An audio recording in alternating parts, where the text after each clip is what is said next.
Hello दोस्तों, कैसे हैं आप सब। उम्मीद करते हैं कि अच्छे होंगे। तो आज सबसे ज़्यादा फॉल्ट होने वाला लाइट सेक्शन, आज इस वीडियो में हम बात करेंगे Vivo Y20A के लाइट सेक्शन के बारे में। और इस पे लगा है एनालॉग 6 पिन का आईसी, और इस आईसी को वर्क करने के लिए कौन कौन से वोल्टेजेस की आवश्यकता होती है। तो बने रहिए इस वीडियो में। और हेलो दोस्तों, मैं हूं कमलेश और आप देख रहे हैं कमलेश मोबाइल रिपेयरिंग। तो ऐसे ही वीडियो पाने के लिए आप हमारे चैनल को सब्सक्राइब कर लें और लाइक भी कर दीजिएगा अगर वीडियो पसंद आए तो सबसे पहले दोस्तों, मैं आपको वीडियो स्टार्ट करने से पहले बता देता हूँ, ये 6 पिन की जो आईसी Vivo Y20A में लगी हुई है वो बहुत सारे फ़ोनों में लगती है। और जितने भी फ़ोन में आईसी लगती है सबका वर्किंग प्रोसेसर और जो भी इसका वर्क करने का सिस्टम होता है एक ही होता है। तो अगर आप इस आईसी के बारे में, एक आईसी के बारे में समझ गए तो आईसी जिस फ़ोन में लगी हुई होगी, इस मेथड से आप सभी फ़ोनों के लाइट सेक्शन को रिपेयर कर पाएंगे।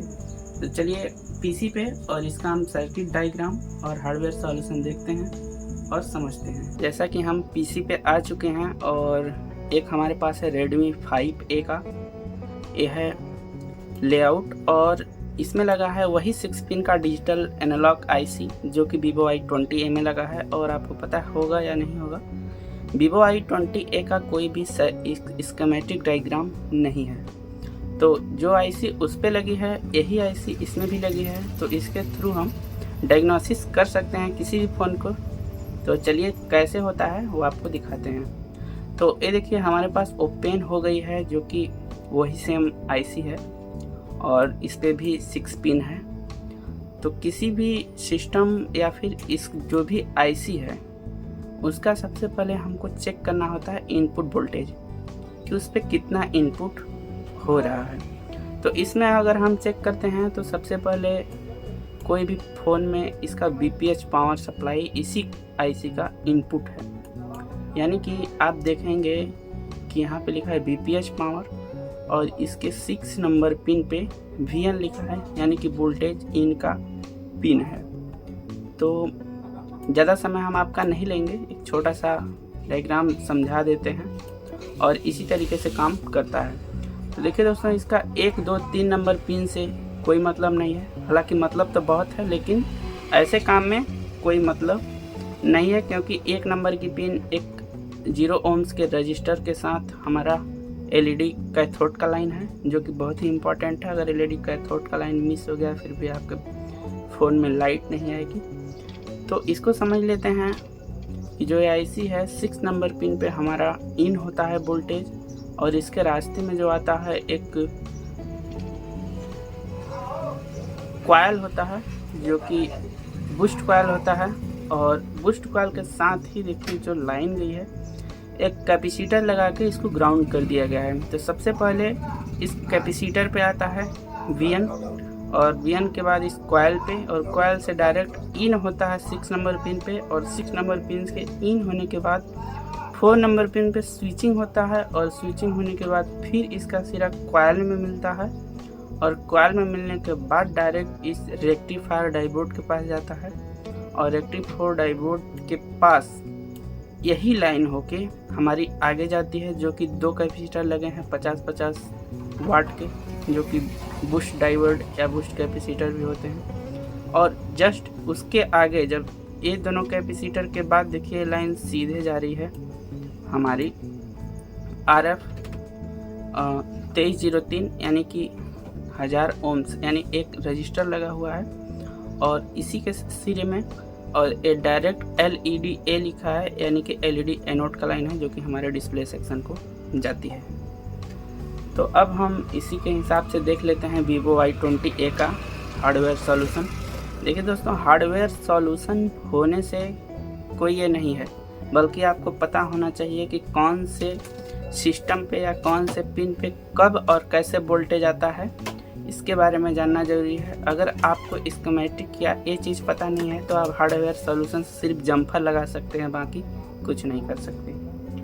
तो चलिए देखते हैं। तो देखिए दोस्तों, ये Y20 का कनेक्टर है, LCD कनेक्टर, और एक डिस्प्ले लाइट को वर्क करने के लिए क्वेलकम बेस मदरबोर्ड में LED एनोड, LED कैथोड और PWM का लाइन होता है, जो कि एनालॉग में होता है। एनालॉग आईसी में। अगर यहीं पे डिजिटल आईसी D8 या D6 लगा होता तो वहाँ पे I2C प्रोटोकॉल होते हैं जो कि डायरेक्ट CPU से आता है। अगर उसकी भी लाइन ब्रेक हो गई, बाकी सारा सिस्टम ओके है, फिर भी लाइट नहीं आएगी। तो देखिए दोस्तों, यहाँ पे सबसे पहले हम आईसी का इनपुट चेक करेंगे। कोई भी वोल्टेज इनपुट चेक करेंगे। आपके पास अगर फ़ोन है तो फ़ोन को आप इसी सिरे में रख लीजिए और सबसे पहले इसका इनपुट आता है इसके पावर आईसी से।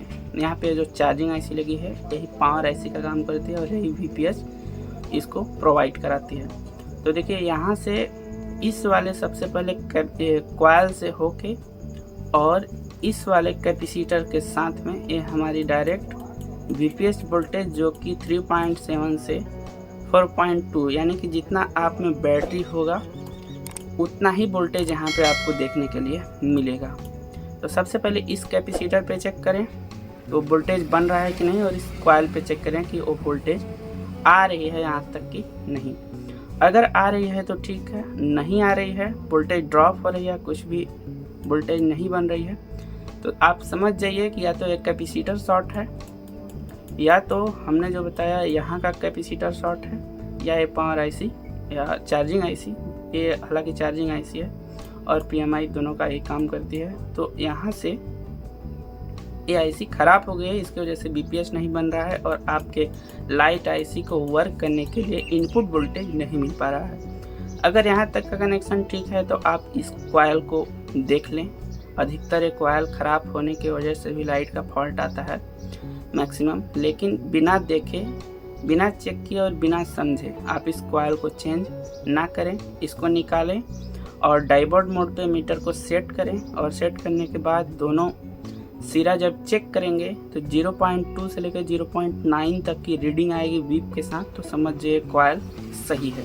अगर उससे ऊपर रीडिंग आ रही है या फिर 000 के साथ बीप दे रहा है तो कॉइल ख़राब है, अदरवाइज इसे चेंज ना करें, वापस से इंस्टॉल कर दें। और फिर दूसरा स्टेप हमारा होगा PWM की लाइन। और दोस्तों PWM की लाइन बनती कैसे है, आपको अपने मोबाइल में पहले डिस्प्ले लगाना पड़ेगा और डिस्प्ले लगाने के बाद फ़ोन को ऑन करें। फ़ोन ऑन रहेगा तभी PWM जनरेट होगा, अदरवाइज फ़ोन ऑफ होने पे या स्टैंड बाई मोड जाने पे ये फ़ोन अब PWM आपका बनेगा नहीं। PWM का वोल्टेज 1.8 वोल्टेज होता है जो कि इस आईसी के 4 नंबर पिन पे इंटर होता है। और इस बोर्ड में आप देख सकते हैं कि आईसी के इस वाले पिन पे जो आपका ये ग्रे कलर का है पिन, यहाँ पे आपका PWM जनरेट होता है। और इसी के साथ एक कहीं पे रजिस्टर लगा होगा, देखिए यहाँ पे इसका T पॉइंट है। आप डिस्प्ले लगा के और यहाँ पे चेक कर सकते हैं कि 1.8 वोल्ट ऑन बोर्ड में आ रहा है कि नहीं। अगर आ रहा है तो ओके है, अगर नहीं आ रहा है तो फिर आपको CPU को रिवॉल्व करना पड़ेगा या फिर उसके आगे सोचना पड़ेगा। अक्सर ऐसा होता नहीं है। और उसके बाद जैसे ये सब ओके है तो आप उसके बाद इसका वोल्टेज जो कि आउट करती है आईसी नंबर 1 के पिन कैथोड में रजिस्टर लगा है। तो काफ़ी लोग समझते हैं कि ये रजिस्टर ग्राउंड नहीं होता, हालांकि इस वाले सेक्शन वाले में जो आईसी लगी होती है एक रजिस्टर के साथ ग्राउंड कर दिया जाता है। तो अगर ये रजिस्टर आप निकाल देंगे फिर भी आपकी लाइट नहीं बनेगी, क्योंकि 1 नंबर 2 नंबर और 3 नंबर पिन फीडबैक का होता है और कैथोड लाइन वहीं से जनरेट होती है। और मेन जो हमारा LED एनोड लाइन है जिस पे आपको 18 से 40 वोल्ट या इसमें 22 या 25 29 वोल्ट तक मिलता है, तो इसके बारे में हम समझ लेते हैं। तो देखिए दोस्तों, जैसे ये वोल्टेज 6 नंबर पिन पे इन होता है उसी के साथ इसमें एक वोल्टेज आउट करती है आईसी स्विचिंग करके, और स्विचिंग करती है इस कॉइल के थ्रू। कॉइल मैग्नेटिक फील्ड बनाता है, अपना मैग्नेटिक जनरेट करता है। और ये जो ब्रिज रेक्टिफायर डायोड है, सबसे पहले इस ब्रिज रेक्टिफायर डायोड पे होता है वोल्टेज, और ये वोल्टेज इस कॉइल से भेजे हुए को अधिक यानी कि बढ़ा के और स्विच करके इस डायोड के साथ में एक रजिस्टर होने के साथ डायरेक्ट हमारे 18 से 15-20 वोल्ट नहीं 18 से 22-25 वोल्ट के आसपास एलईडी एनोड को भेज देता है तो हमारी लाइट बनती है।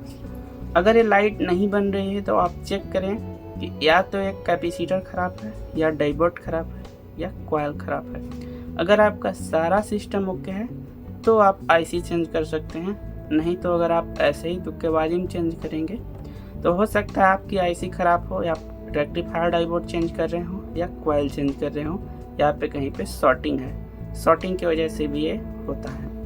तो दोस्तों ये रहा फुल डायग्राम जो Vivo Y20A का है, और साथ ही आशा करते हैं कि आप इससे लाइट रिपेयर 100% कर लेंगे।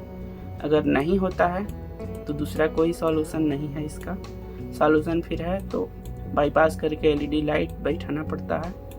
तो दोस्तों अगर आपको किसी और टॉपिक पे या किसी और हार्डवेयर सॉल्यूशन पे वीडियो चाहिए, नीचे कमेंट्स कर सकते हैं, मैं वीडियो आपको ज़रूर बनाऊंगा। वैसे वीडियो 10 मिनट का हो गया है, लेकिन इसमें नॉलेज भी काफ़ी है। तो मिलते हैं नेक्स्ट वीडियो में, तब तक के लिए जय हिंद, गुड बाय।